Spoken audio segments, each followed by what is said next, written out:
German भौगोलिक विचारधारा में ऐसी कई बातें सामने आती हैं जिसको थोड़ा सा समझ लेना क्या है, अत्यंत ही आवश्यक है। कुछ चीज़ें ऐसी हैं जिनको हम लोग थोड़ा सा समझ लेते हैं, जैसे कि जितने भी विद्वान थे जो जर्मनी के नहीं थे, इन विद्वानों में जैसे कि वारेनियस,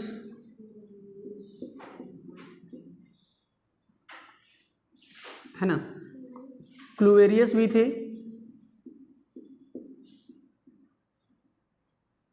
क्लूवेरियस, वारेनियस और कांट। ये जो विद्वान थे ये भूगोल के जो आधुनिक भूगोल है, भूगोल के शास्त्रीय काल से पहले के विद्वान माने जाते हैं। क्लियर? और यहाँ पर ये ध्यान आपको रखना है, कंफ्यूज नहीं होना है, ठीक ना। आपको यहाँ पर ध्यान रखना है कि जो कांट और वारेनियस का जो काल होता है, वारेनियस और कांट का जो काल होता है दोनों लोगों का, इनके काल को भूगोल का चिरसम्मत काल कहते हैं। इनके काल को भूगोल का चिरसम्मत काल कहा जाता है। यहाँ पर यह ध्यान देने योग्य बात यह है कि कांट और वारेनियस से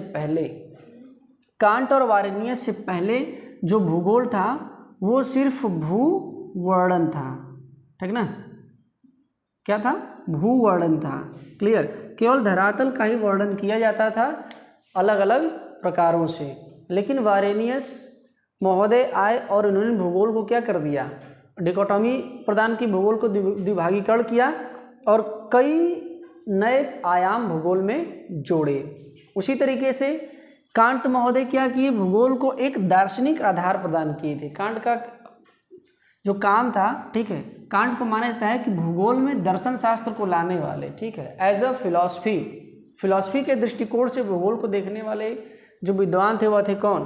कांट। तो सबसे पहले हम लोग कांट के बारे में थोड़ी सी जानकारी ले लेते हैं कि कांट ने आखिर क्या क्या बातें थी। तो ध्यान दीजिए, 22 अप्रैल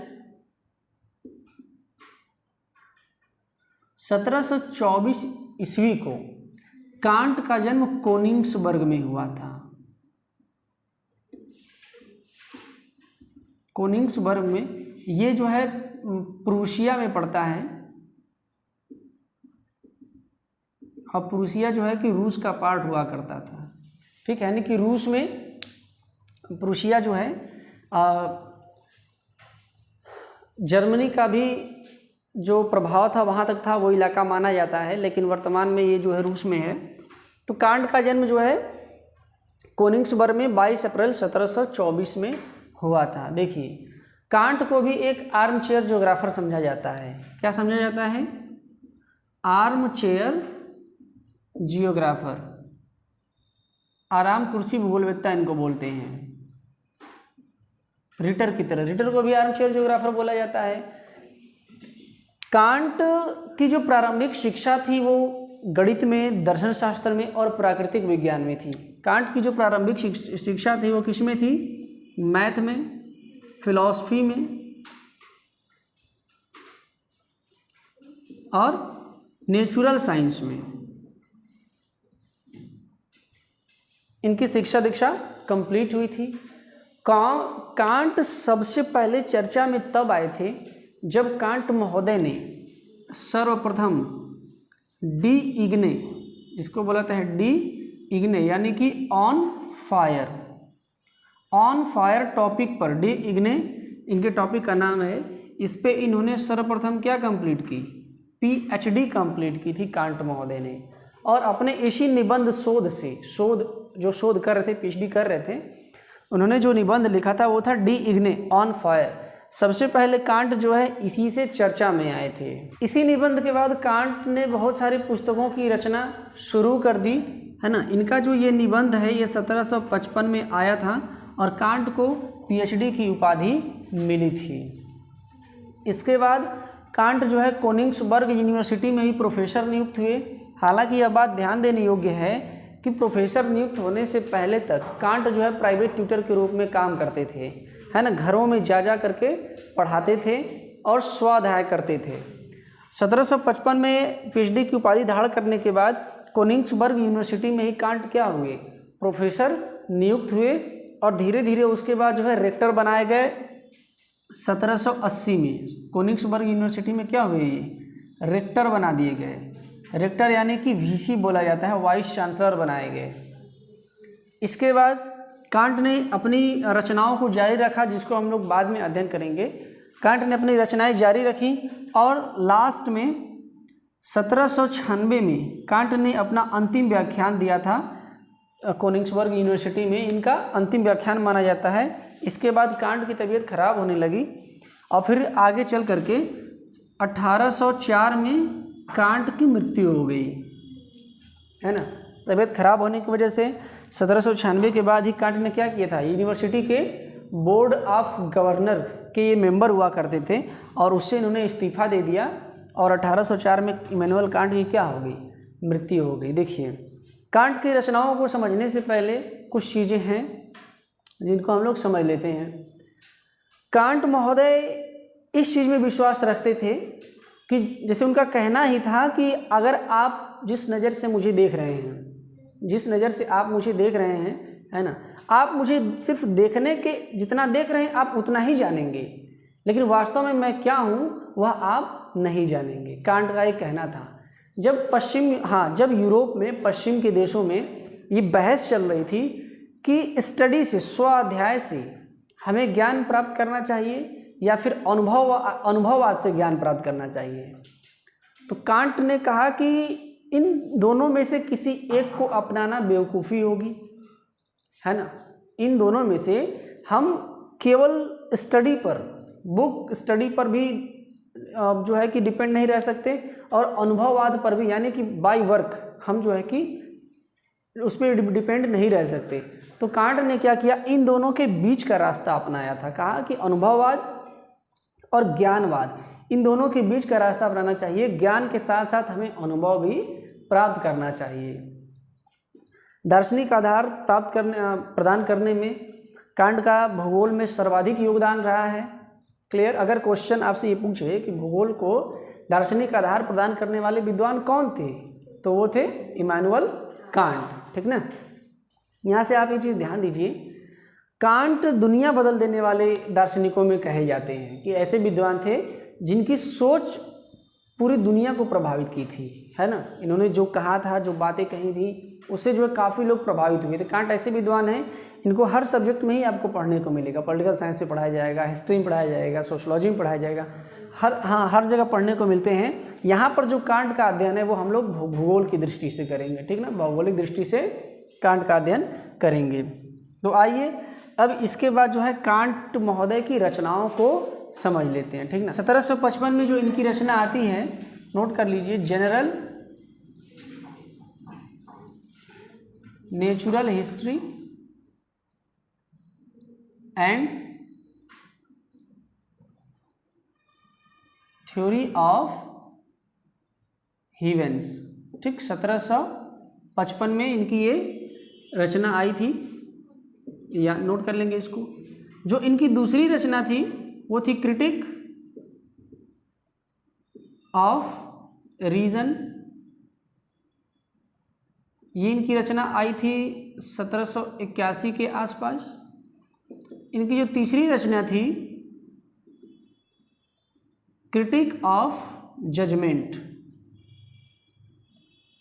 ये आई थी 1790 में।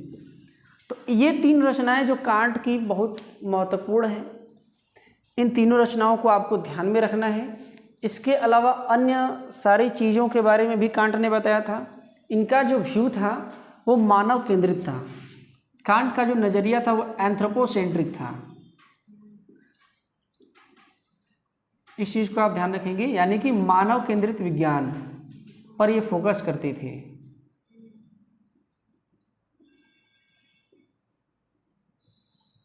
मानव केंद्रित विज्ञान पर कार्य करने का जो श्रेय था वो कांट को दिया जाता है सर्वप्रथम, है ना। मानव को लेकर के उसके हिसाब से भूगोल की व्याख्या करना। कांट को देखिए, कांट को महान दार्शनिक क्यों कहा जाता है?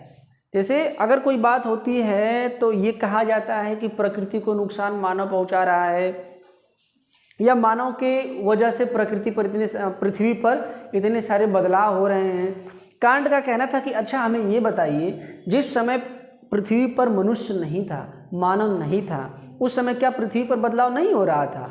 क्या पृथ्वी पर भौगोलिक परिवर्तन नहीं हो रहे थे? ऑब्वियसली हो रहे थे। तो कांट ने कहा कि पूरी तरीके से मनुष्य को ही दोष देना उचित नहीं है, क्योंकि परिवर्तन प्रकृति का क्या है? नियम है, और मानव प्रकृति का एक हिस्सा मात्र है। हम मानव हैं, इसलिए मानव को आधार मान करके मानव के हिसाब से तो हम स्टडी कर रहे हैं अपनी, लेकिन जब मानव नहीं था उससे पहले से पृथ्वी पर परिवर्तन होते रहे हैं। तो इनके जो स्टडी करने का जो नज़रिया था वो था मानव केंद्रित विज्ञान, एंथ्रोपोसेंट्रिक व्यू से ये स्टडी किया करते थे। 1798 में मानव की प्रजातियों और विभिन्न दुनिया भर की चीज़ों पर जो आने वाला जो इनका रचना है वो था races of man. Races of man मानव की प्रजातियों पर आधारित 1798 में आया था। और इसके अलावा इतिहास और भूगोल के बारे में कांट का कहना था कि इतिहास कुछ भी नहीं, सर्वत्र भूगोल है। कांट का कहना था कि इतिहास कुछ भी नहीं है बल्कि सर्वत्र भूगोल है। अगर इतिहास जानना हो उससे पहले आपको वहाँ का भूगोल जानना पड़ेगा, ठीक ना। इसके अलावा कांट की बहुत सारी ऐसी चीज़ें रहीं। कांट ने कहा कि देखिए, अगर हमें भौगोलिक अध्ययन करना है, भूगोल का अध्ययन करना है, तो इसके जो है 5 तरीके हो सकते हैं। वो 5 तरीके कौन कौन से हो सकते हैं कांट महोदय के अनुसार? तो जो पहला है वह है गणितीय अध्ययन। भूगोल का गणितीय अध्ययन भी होना चाहिए।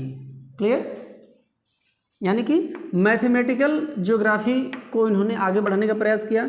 दूसरा इन्होंने कहा कि नीतिपरक भूगोल होना चाहिए, नैतिक भूगोल, नैतिक भूगोल। मोरल ज्योग्राफी पर भी कांट ने क्या किया, अपना योगदान दिया और कहा कि नैतिक भूगोल के दृष्टिकोण से हमें भूगोल को पढ़ना चाहिए। जो तीसरा था वो था ईश्वर परक भूगोल। हमें पूरी तरीके से प्रकृति को और ईश्वर को हटा भी नहीं देना है ना, क्योंकि सब कुछ प्रकृति ही निर्धारित कर रही है। तो ईश्वर परक भूगोल का होना क्या है, जरूरी है। इसके बाद जो चौथा है वो है राजनैतिक भूगोल।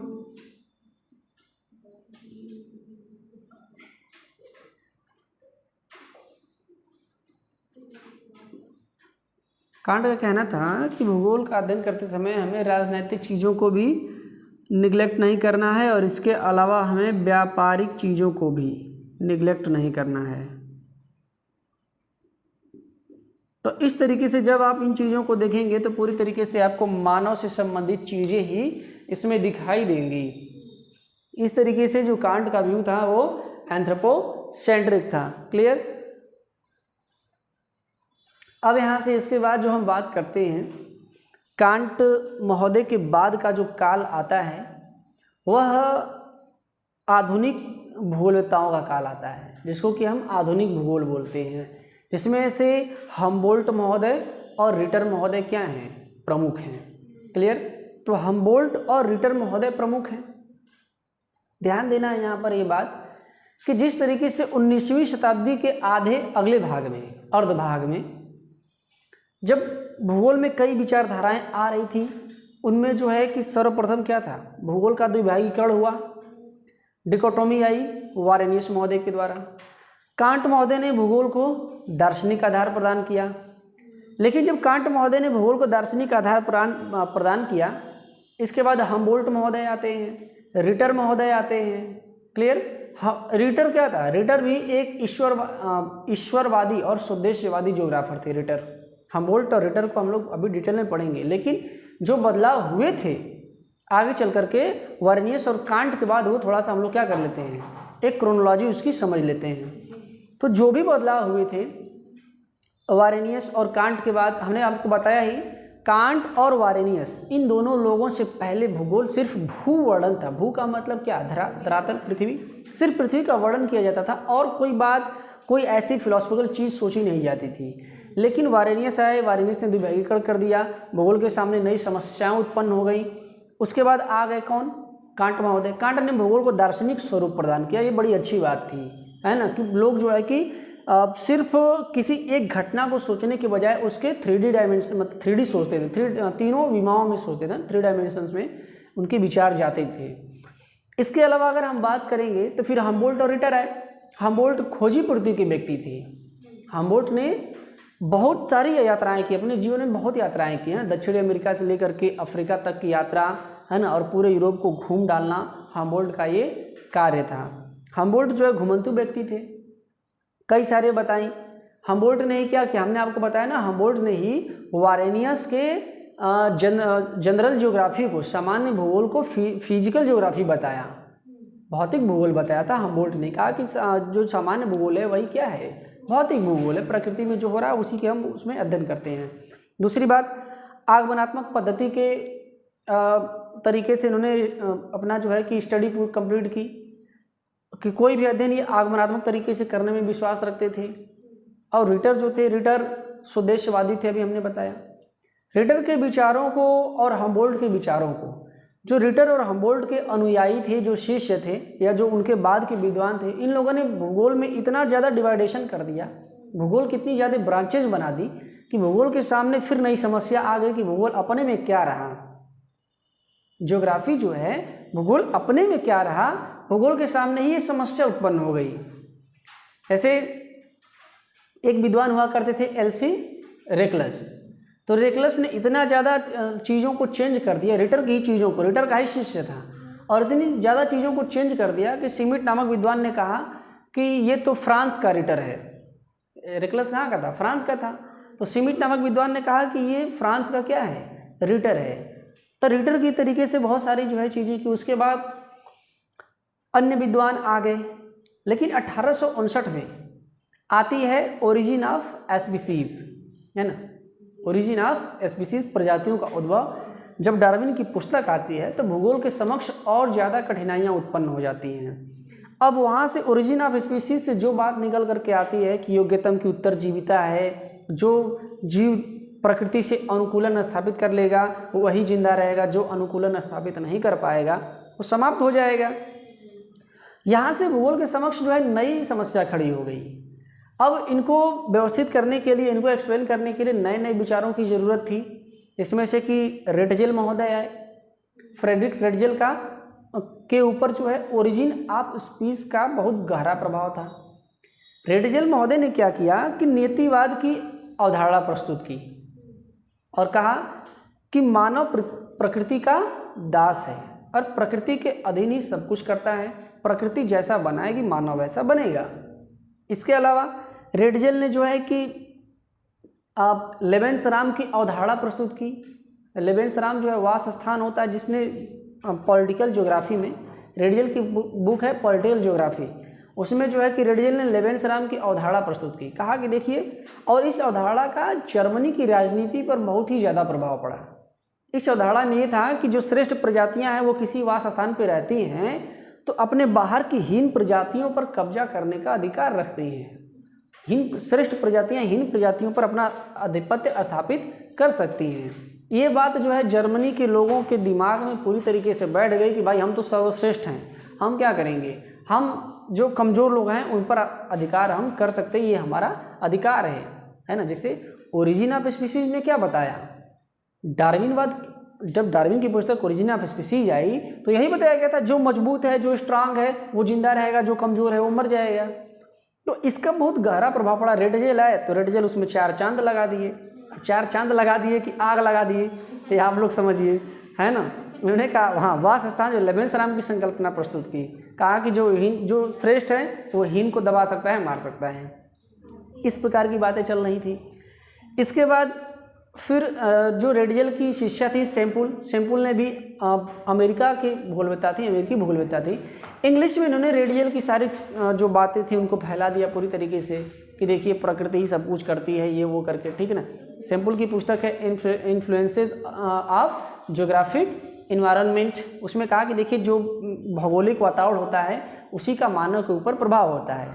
मानव क्या है, पृथ्वी का बच्चा है और पृथ्वी उसकी माता है। पृथ्वी ने मानव का लालन पालन किया है, पृथ्वी ने उसके समक्ष कठिनाइयाँ उत्पन्न की हैं और उन कठिनाइयों का सामना करने के लिए मानव को सद्बुद्धि भी दिया है और बल और बुद्धि भी दिया है।